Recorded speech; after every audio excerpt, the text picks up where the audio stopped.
Olá, seres humanos! Nós vamos dar continuação à nossa aula, tá? Lembrando só que, como referência principal, nós vamos pegar o livro História das Cavernas ao Terceiro Milênio, de Patrícia Ramos e Miriam Mota. Como nós estávamos falando anteriormente, Moisés ele foi o cara responsável, né, de tirar os hebreus do Egito, frente a algumas poucas pragas, tá certo? Tanta fé eles tiveram que conseguiram sair de cerca de 400 anos de escravidão e ainda de barganha eles ganharam tipo a abertura do Mar Vermelho para eles poderem passar. Cara, esse povo se garante, esse povo é show. Daí nós vamos dar sequência, pessoal, falando sobre Moisés. Como nós já vimos anteriormente, Moisés, tá? Ele é o cara que, depois de Abraão, é o primeiro cara com quem Deus resolveu falar novamente, tá certo? E aí diz, Moisés, pega a galera, Moisés, e leva de volta, faz a mesma coisa que o Abraão fez, mas olha, dessa vez eu vou cuidar direitinho.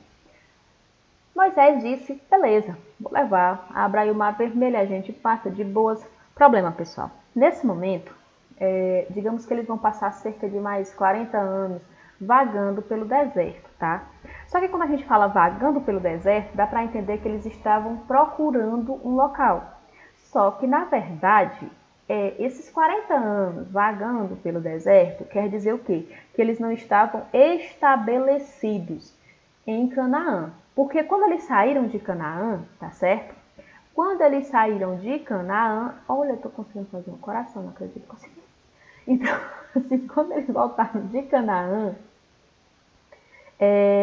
quando eles voltaram para Canaã, já existiam outros povos morando lá, tá certo? E, obviamente, que quando essas pessoas que moravam lá, né, os hebreus eles resolveram chegar, isso não significa que eles iriam abrir mão do que eles já estavam fazendo. Então, vai haver um período, tá certo? E nesse período, haverão algumas disputas para que eles possam retornar para essa terra, para esse Canaã. Não é porque eles passaram 40 anos procurando Canaã, não, eles sabiam onde Canaã estava, só que eles não podiam ir para lá porque tinham outros povos, tá certo? Agora vamos aqui. Gente, nesse momento, quando Moisés ele consegue retirar esse povo de lá, no caminho que eles iam passando, existia algo chamado de Monte Sinai, tá certo? E Deus disse a Moisés que ele fosse orar no monte, ele fosse fazer um retiro espiritual, tá certo? E de lá saiu o Decálogo, ou a lei mosaica, ou os 10 mandamentos. Só que lembra de uma coisa, nesse momento, pessoal, a galera vivia muito no olho por olho, dente por dente. Então seria interessante que houvesse uma lei, uma coisa que organizasse aquele momento que eles estavam vivendo, tá certo? E o que vai arrumar, o que vai dar certo para eles se organizarem e para terem uma lei que fosse legal para todo mundo? Obviamente que, biblicamente, Deus vai dar a Moisés, tá certo, o decálogo, ou seja, os 10 mandamentos. Mas, historicamente, existem algumas fontes que vão dizer assim, na verdade, foi a forma que Moisés encontrou de direcionar o seu povo para o que fosse bom e justo, tá? Para que eles não vivessem cada um por si, fazendo o que dava na telha. Então, o decálogo ele vai trazer as regras, tá? Só que o decálogo ele traz as regras civis, morais, tá? Assim como também as regras religiosas. Ou seja, a gente tem que centrar nessa questãozinha aqui, tá? A partir do momento que eles saem do Egito, que eles estão sendo liderados por Moisés, o que vai acontecer? Vai acontecer que Deus vai dar a Moisés o decálogo, que nós atualmente chamamos de os 10 mandamentos, a tábua dos 10 mandamentos, mas eles chamavam de decálogo ou de lei mosaica, tá certo? E a partir do momento que nós temos regras, a gente vai lá para aquele slidezinho da primeira aula, que é a questão de entender o que é o monoteísmo ético, tá certo? Isso é o monoteísmo ético. é quando eles têm somente um Deus, tá?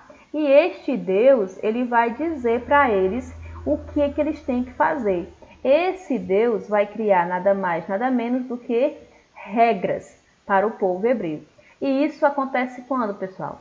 Isso acontece quando o Moisés vai para o monte, tá? O monte Sinai, tá? E ele recebe a tábua dos 10 mandamentos de nada mais, ninguém menos do que de Deus. Olha que show!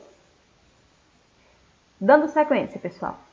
Moisés, cara legal pra caramba, tirou a galera do Egito, da escravidão e disse, partiu Canaã, bora lá? Bora lá. Só que Deus disse, Moisés, quando você estiver beirando Canaã, quando estiver já com a ponta do pé direito em Canaã, você vai morrer. Moisés, beleza, mas eu vou salvar o povo, isso é o que importa.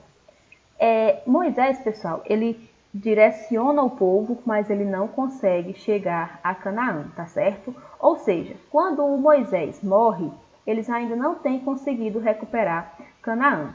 Daí nós vamos ter o mais um líder dos hebreus, tá certo? Pós saída do Egito, Josué será o segundo líder dos hebreus. Daí, o Josué ele começa, sim, essa luta pela reconquista. Ou seja, eles não vão, gente, tentar reconquistar a Palestina, Canaã, rezando, não. Como a gente dá a entender-se na Bíblia, é só ter fé que as coisas vêm. Não. Deus diz, cara, eu te dei pé, mão, tá? Cabeça, ombro, joelho e pé, tá? Então te vira, vai procurar um jeito aí de tu botar esse povo para fora. A terra tá lá, né? Já fiz o planeta todo. E ele vai fazer isso. Ele vai começar a luta ou guerra pela reconquista. E os hebreus eles vão conseguir vencer essa guerra. Olha aí o povo eleito por Deus mais uma vez, tá? Eles vão vencer. Até agora, pessoal, eles eram um povo unificado e eles conseguem vencer. A partir do momento que, liderados por Josué, eles conseguem retornar, eles conseguem se estabelecer, tá? Na Palestina, em Canaã, que era a terra prometida deles, eles dizem assim, não, para organizar melhor essa bodega, vamos organizar em equipes. Nós vamos criar 12 tribos. Lembra, antes eles se organizavam em clãs, tendo como chefe o patriarca. Agora, pós-Egito, eles vão se organizar em 12 tribos, tá certo? E essas 12 tribos não terá mais um patriarca, como passou o risquinho. Não terá mais um patriarca, tá? E sim um juiz. Então, eles terão os 12 juízes. Cada juiz será responsável por uma tribo. E essas tribos, pessoal, elas serão autônomas, tá certo? Elas não devem obediência uma às outras. Mas mesmo sendo autônomas, elas ainda vão manter-se numa unidade cultural, ou seja, vão continuar praticando a mesma religião e falando a mesma língua. Só que lembra de uma coisa, o fato de alguém ganhar uma guerra, como eu sempre falo, é fácil você conquistar, tá certo, um território. Difícil é você manter a conquista. No governo de Josué, eles conseguem conquistar novamente aquele espaço. Só que os povos que foram expulsos de lá, pessoal, eles entendem que a Palestina era a terra deles. Então, eles foram expulsos porque eram mais fracos, daí eles vão tentar se reorganizar para tentar voltar. E quando eles começam a tentar voltar para aquele espaço, lembrando que quando os hebreus voltam, saem do Egito, fazia 400 anos que outros povos moravam naquele território. Então, eles entendem aquele território como o território deles. Então, mais cedo ou mais tarde, eles iam tentar voltar novamente. E é o que eles começam a fazer. Isso em 1000 a.C. Daí, as tribos, elas se organizam, tá? E elas resolvem, frente a essas ameaças externas, ou seja, o povo querendo tomar território deles, eles vão se unificar. Lembra dessa data aqui, ó, aproximadamente 1000 a.C. Então, eles, no governo de Moisés, tá certo? Eles voltam para a Terra Prometida. No governo de Josué, eles conseguem o território, conseguem a reconquista, tá certo? Só que daí eles vão se organizar nas 12 tribos e depois disso eles vão sofrer essas ameaças externas e eles vão optar pela unificação. Ou seja, vamos voltar a ficar todo mundo junto e misturado, fica todo mundo bonitinho, fica todo mundo mais forte. Daí, pessoal, eles vão optar agora por juntar as 12 tribos e criar uma monarquia, ou seja, nós não teremos mais aquele juiz, aquele povo autônomo, aquelas 12 tribos. Nós teremos um grupo unificado, ok? Primeiro rei dos hebreus. Primeiro rei dos hebreus vai ser Saul. E lembre, se eles estavam sofrendo pressões externas, eles precisariam de alguém forte, de um guerreiro. E o Saul, ele ficou muito conhecido por conta de sempre estar protegendo os hebreus dos filisteus, tá certo? Além disso, o Saul ele vai ficar bastante conhecido quando ele salva a cidade de Jabesh, tá certo? Dos amoritas. Não sei se a pronúncia é Jabesh, porque o meu hebraico não anda muito bom esses dias, tá, pessoal? Mas vamos lá, vida que segue, né? Sendo assim, gente, frente a vários... ele tinha muitas armas e também ele tinha carruagens e ganhava muitas batalhas. Isso fez com que o profeta Samuel, tá certo? O profeta Samuel entendesse que ele seria o mais qualificado para estar à frente dos hebreus nesse momento. Claro que ele vai fazer isso, frente à vontade de Deus. Então, o profeta, tá? Ele recebe algum tipo de mensagem divina e ele diz: "Aê, galera, Saul é nosso líder. Uhul!" Daí, pessoal, o Saul, ele começa a ser um líder porreta, ok? Só que começa a surgir outra florzinha no campo. E o próprio Saul não vai gostar. Esta próxima margarida que vai aparecer é o Davi, tá certo? O Davi, aquele que matou Golias, aquele que todo mundo faz a aulinha do catecismo, eu luto como o rei Davi, tá? Obrigado, moto. Passa mais uma vez, miserável. Então, assim, voltando. Eu canto como o rei Davi, eu danço, eu luto como o rei Davi, né? Entre outras coisas terríveis que o rei Davi fez, mas só que a gente não fala. Então, o rei Davi, pessoal, ele começa também, primeiro, ele é um arpista, tá certo? Ou seja, ele toca harpa, aquele som angelical, tá? E ele começa de uma forma indireta a participar das batalhas, até que chega um certo momento que ele mata o Golias, que é nada mais nada menos do que um gigante. Daí, pessoal, existem algumas discussões, tá? Uma de que o gigante que se usa não queria dizer que o cara era gigante, ele tinha uma altura enorme, mas que ele poderia ser um gigante no sentido de ser um cara que se garantia na porrada, que se garantia na luta, tá? Só que a Bíblia, ela tem várias traduções e numa dessas traduções ficou gigante. Então a gente acredita o quê? Que o Davi matou um gigante literalmente, quando na verdade poderia ter sido o cara era um gigante na arte da luta, tá certo? Voltando. Davi mata Golias, então ele começa a participar cada vez mais e isso faz com que o Saul fique com ciúminho, tá certo? Ficando com ciúminho, Saul ele começa a perseguir o Davi, mesmo o Davi estando casado com uma das filhas de Saul, ok? Mical. Mais uma vez lembrando que o meu hebraico não anda muito bem. Então assim, o Davi, pessoal, ele passa um tempo longe do povo hebreu, tá? E nesse momento, já porque existia essa briga de faca ou de foice entre o Saul e o Davi, que o Saul queria ser a estrelinha do momento, só que o povo eles dava muito valor ao cara que era guerreiro, tá? E nesse momento, o Davi, ele se mostrava um guerreiro melhor do que o Saul. Sendo assim, pessoal, Davi sai, tá? E o Saul, quando os inimigos dele sabem que o melhor guerreiro que eles tinham não está mais na frente dos exércitos, tá? Eles começam a atacar com mais força e nisso o Saul morre, tá? Morre ele e o outro filho, um dos filhos dele, que eu não tô lembrando o nome nesse momento, mas um dia, se eu lembrar, tá? Eu falo para vocês.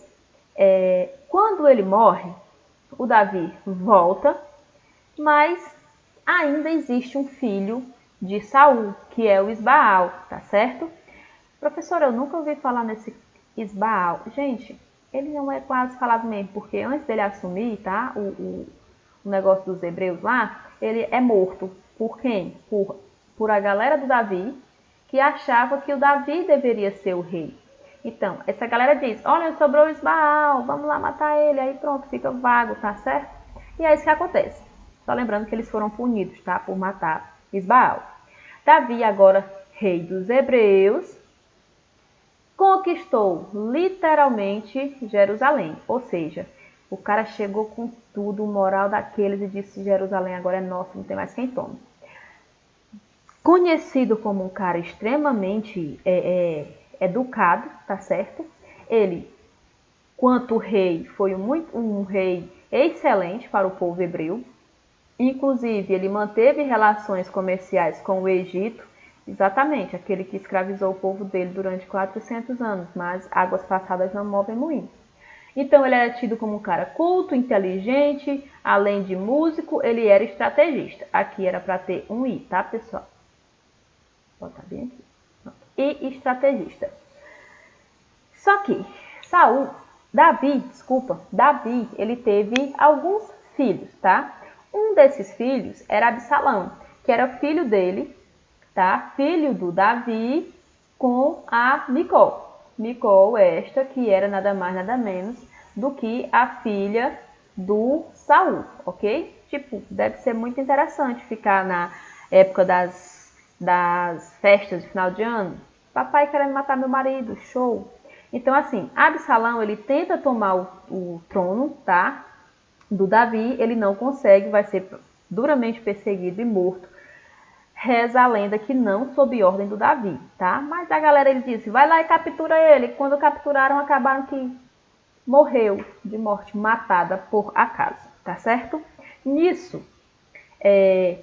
digamos, pessoal, que a história de Davi, ela é muito, muito bonita, muito intrigante e ela nem parece uma história bíblica literal. Porque assim, quando Davi ele começa a ter mais poder, ele começa a centralizar o poder em suas mãos, ele começa a perder algumas virtudes. Tanto é que o Davi ele vai ter mais ou menos umas 8 esposas. Inclusive, uma das esposas do Davi será uma ex-esposa do Saul, que foi o primeiro rei. Além disso, ele vai ter aquele caso tórrido, tá? Com a Bete. Bete, que para alguns chamam de Betsaba, Betsabá, Betsabeia. Então, cada um fica com o nome que lhe apetece. O que é certo é que, inclusive, o Davi ele vai ser responsável, tá, pela morte do marido da Betinha. Porque ele quer aquela esposa e ele já tem poucas, né? Que são 7 esposas, podendo ter 8 esposas. Então, o que ele faz? O Salomão vai ser filho do Davi com a Betinha, tá certo? Então, ele não é o primeiro filho, mas ele é o filho escolhido. Outra coisa, pessoal, como o Davi teve muitas esposas, disse que ele começou a perder as virtudes, por isso que a família dele foi amaldiçoada. Então tem desde filho estuprando uma das madrastas, como tem a questão também de relações entre os filhos que ele tinha, tá? Entre os meninos e as meninas que eram todos filhos dele. Então assim, a história da família do rei Davi, o início é muito bonito. Só que pro fim, quem tiver curiosidade, dê uma lida aí, que você que é cristão, dá uma lida na Bíblia, porque é interessantíssima, tá? Então ele começa, ao fim da vida, ele começa a se afastar de Deus, né, dos preceitos, e acontece até incesto na questão da família dele. De uma forma ou de outra, Salomão, filho do Davi com a Betinha, ele consegue se tornar o próximo rei dos hebreus. Daí, pessoal, vai haver o apogeu da monarquia. ok? É no governo do Salomão. Além do fortalecimento político e militar, vai haver uma maior expansão comercial. Lembra que o forte do Davi era o Egito, tá? Mas o Salomão, ele vai aumentar essa questão comercial, tá certo? Além de que o cara vai dizer, vamos construir aí uns monumentos legal? E eles conseguem construir vários monumentos. O mais famoso, tá? Vai ser o Templo de Jerusalém. O problema, pessoal, é que para que haja esse fortalecimento, tá? Militar, para que haja uma centralização política, para que se possam fazer essas construções monumentais, o Salomão ele vai criar vários impostos, tá certo? E estes impostos, tanto criar novos impostos, como aumentar os que já tem. E isso vai fazer com que haja uma insatisfação do povo. Só que você tem que lembrar que na monarquia hebraica, Deus está muito envolvido. Então, a própria população não tem coragem de ir lutar contra um rei que foi mandado por Deus, tá certo? Mas todo mundo que é vivo, um dia morre. E é isso que acontece. Quando Salomão morre, pessoal, vai haver o que nós chamamos de cisma, tá certo? Esta cisma, ela é nada mais nada menos do que a divisão dos hebreus. Lembra que eles já foram divididos em 12 tribos? Só que eles unificaram a questão da monarquia, agora eles vão dividir de novo. Então, primeiro, a galerinha vai se dividir no reino de Israel, tá? Assim como vai se dividir no reino de Judá, tá certo? Vamos começar aqui com os israelitas. Quem mora em Israel é israelita, tá? E a capital do reino de Israel vai ser Samaria. Quem mora em Samaria é samaritano. Até tem uma historiazinha bíblica muito famosa do bom samaritano. Ou seja, quem era o bom samaritano? Era um cara que morava em Samaria, pertencente ao reino de Israel. O cara era chique, morava na capital. Só, pessoal, que o reino de Israel, em 721 aproximadamente, tá, pessoal? Antes de Cristo, eles vão ser dominados pelos assírios. E com o passar do tempo, eles vão perdendo a identidade hebraica, ou seja, eles não se reconhecem mais como o povo hebreu. O outro reino será o reino de Judá, tá? Onde nós teremos os judeus. A capital do reino de Judá é Jerusalém. Agora a pergunta, quem mora em Jerusalém é o quê? Será que é jerusaléense? Eu vou pesquisar depois. Então assim, pessoal, eles estavam lá de boas, curtindo uma vibe judaica muito legal, vivendo no reino de Judá, todo mundo muito bem, obrigado, até em 586. Por quê? Porque em 586, pessoal, também antes de Cristo, vai vir um carinha chamado Nabucodonosor. Nossa, minha coordenação motora tá ótima. Nabucodonosor, tá certo? E esse Nabucodonosor, ele vai ser responsável pela destruição do templo. Lembra do templo de Jerusalém, que foi construído no reino de Salomão, que era o marco maior da religião e da religiosidade do povo hebreu? Pois é, Nabucodonosor, ele vai ser o responsável pela destruição do templo. Aí eu te pergunto, mas por que não usar esse templo, já que eles tinham uma religião diferente, para praticar a religião deles? Pessoal, o povo hebreu ele é muito vinculado à religião. Então, quando eu destruo algo que é sagrado para eles, obviamente que pela lógica humana, tá? Se eu destruo o templo, no mínimo era para cair a minha mão, né? E é isso que os babilônicos eles querem mostrar. É que o Deus dos hebreus, ele simplesmente não existe, ou ele é um Deus muito fraco. Tanto é que a galera chega, toma a coisa toda, e mesmo assim o Deus deles não faz nada. Tá certo? Então, é uma questão também de dominação. Uma dominação não só física, como uma dominação ideológica. Daí, Nabucodonosor diz, esse povo deve ser bom de trabalhar, né? Não é à toa que os egípcios passaram tanto tempo com eles. Nabucodonosor vai levar os judeus, tá? Aqui, os judeus, ele vai levar para Babilônia. E aí, pessoal, isso será conhecido, tá, na história do povo hebreu como o cativeiro da Babilônia. Ou seja, eles serão levados para a Babilônia e ficarão lá como escravos. Independente, pessoal. A partir do momento que eles são escravos, escravizados, não se reconhece mais a hierarquia. Então, qualquer pessoa de lá pode ser tida como escrava, ok? Mas o povo judeu, ele é o povo eleito por Deus. Então, claro que Deus não vai deixar esse barato por muito tempo. O que acontece? Logo, em 539 a.C., os persas dominam a Babilônia, tá? Então, quando os persas dominam a Babilônia, eles dizem assim, vale, o que é isso aqui? É hebreu, é judeu. Lembrando, pessoal, o judeu é o mesmo hebreu, só que nós estamos falando de épocas diferentes, tá certo? Como eles dividiram o reino de Judá, então, o povo hebreu, agora, por tabela, como eles eram o povo de Judá, do reino de Judá, eles serão chamados de judeus, ok? Pronto. Quando os persas dominam a Babilônia, os judeus, eles vão retornar para a Palestina, tá? Legal, vamos retornar para a Palestina. Porém, eles ainda serão submetidos, tá, aos persas. Ou seja, os persas que dominaram a Babilônia, gente, olha que traço lindo esse que eu fiz agora. Aqui também está errado, tá, pessoal? Aqui é porém. Bem aqui tem um N.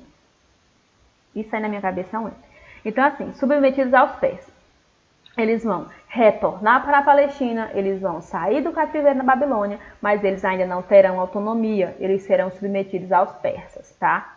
Primeira coisa que eles fazem quando chega lá, olha aí, Deus fez a gente sair do cativeiro na Babilônia. Vamos reconstruir, tá, o templo de Jerusalém.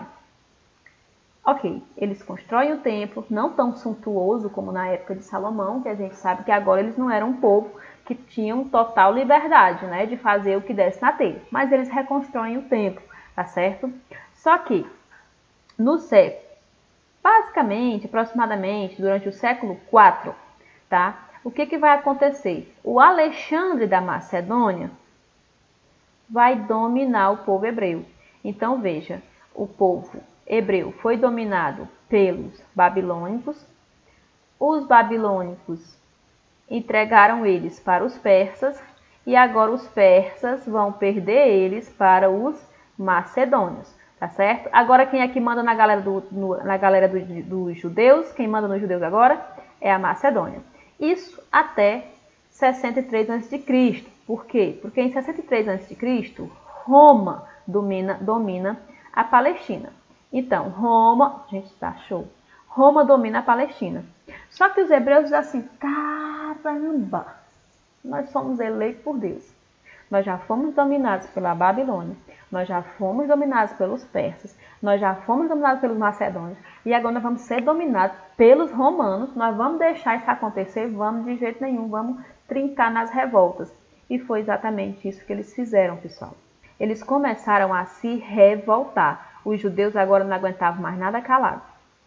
O problema é que essas revoltas deles foram duramente reprimidas, tá? Ou seja, houveram muitas mortes, muita perseguição dessa galera.